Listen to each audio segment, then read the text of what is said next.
حسن صاحب، ابھی آپ نے ایک شروع میں بڑی اہم بات کی.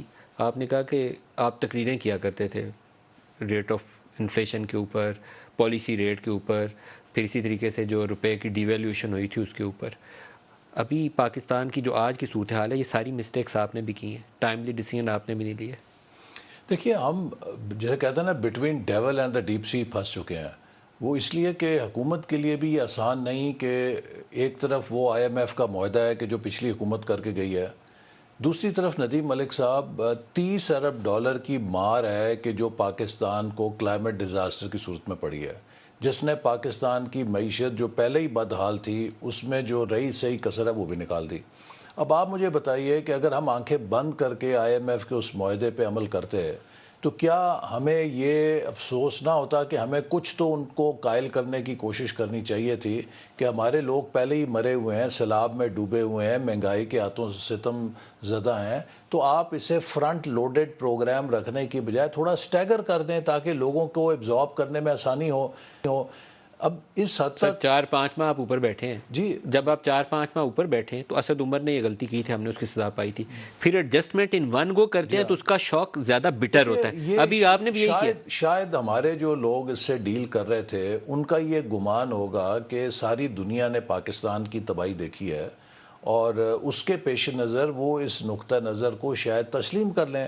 لیکن بہرحال آئی ایم ایف کا ایک اپنا سوچ کا پیمانہ ہے، وہ خالی نمبرز کے ساتھ شاید دیکھتے ہیں. انہوں نے اس بات کو تسلیم نہیں کیا اور بالآخر یہ ایک سیڈ ریالٹی ہے کہ انہوں نے کہا کہ آپ نے اگر آئی ایم ایف کے پروگرام میں رہنا ہے تو یہ ساری شرائط جو کہ پہلے سے طے شدہ تھی ان پہ عمل کریں، ورنہ آپ پروگرام ہم آپ کے ساتھ آگے نہیں چلیں گے. سر، جتنے دوست ممالک تھے، سعودیوں نے جواب دیا، انہوں نے کہا دیں گے مدد آئی ایم ایف پروگرام کے ساتھ. یو اے ای نے جواب دیا دیں گے مدد آئی ایم ایف پروگرام کے ساتھ.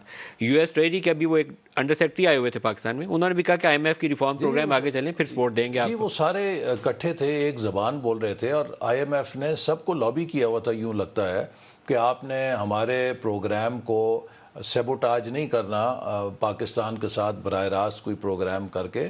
تو بہرحال سر، پور مینجمنٹ آپ کے اینڈ کے اوپر، آپ کو یہ کام 4 ماہ پہلے کرتے تو اس کی شوق کم ملتی. جی کم ہوتی، لیکن میں یہ کہوں گا ندیم کہ ہم جہاں پہنچ گئے نا، دس از دا لوئسٹ.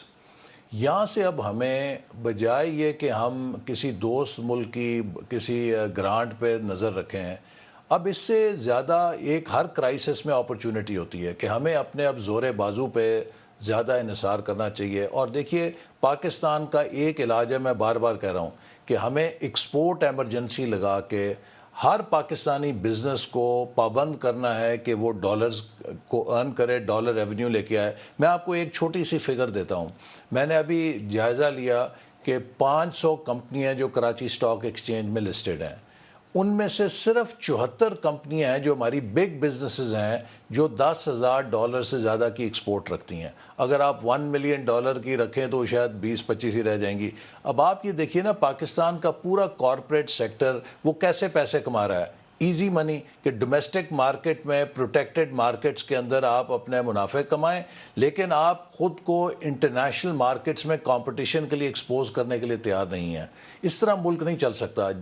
جاپان کو، ساؤتھ کوریا کو، ان کے جتنے بزنس ہاؤسز تھے دے بیکیم ایکسپورٹ ہاؤسز، اور انہوں نے اپنے ملک کے اندر اگر کوئی ماچس کی ڈبی بھی بنتی تھی، کوئی چھوٹی سے چھوٹی چیز بنتی تھی، اس کو پیکج کیا، اس کو لیبل کیا، اس کو مارکیٹ کیا اور انٹرنیشنل مارکیٹس کے اندر گئے.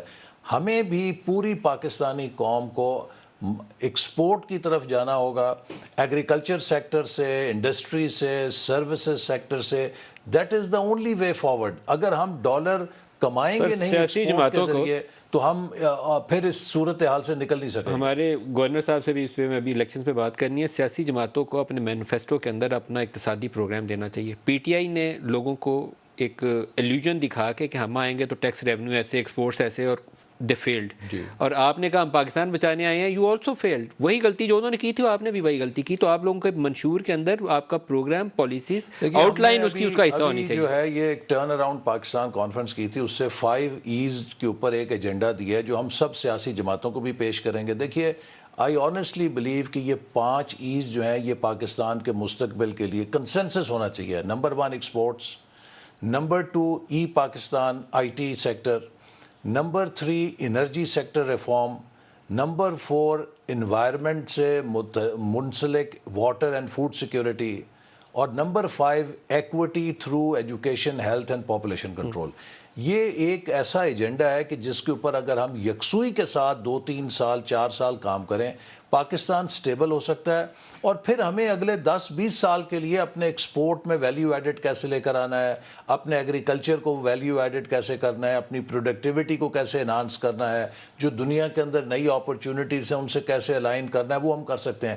ابھی تو ہمارا سب سے بڑا چیلنج ہے کہ اس ملک کو ٹرن اراؤنڈ کریں، سٹیبلائز کریں. اور اس کے لیے جیسے میں نے کہا کہ ہمیں ٹیکس ریونیو اپنا بڑھانا ہے، ہمیں ایکسپورٹس بڑھانی ہے، فارن انویسٹمنٹ کے لیے اپنے آپ کو بہتر کرنا ہے. لیکن دہشت گردی کے ساتھ تو وہ نہیں آئیں گے. تو دہشت گردی پر اور لا اینڈ آرڈر پر اور سیکیورٹی پہ بھی ایک نیشنل چارٹر کی ضرورت ہے. سب ایک زبان سے اس کی مذمت کریں.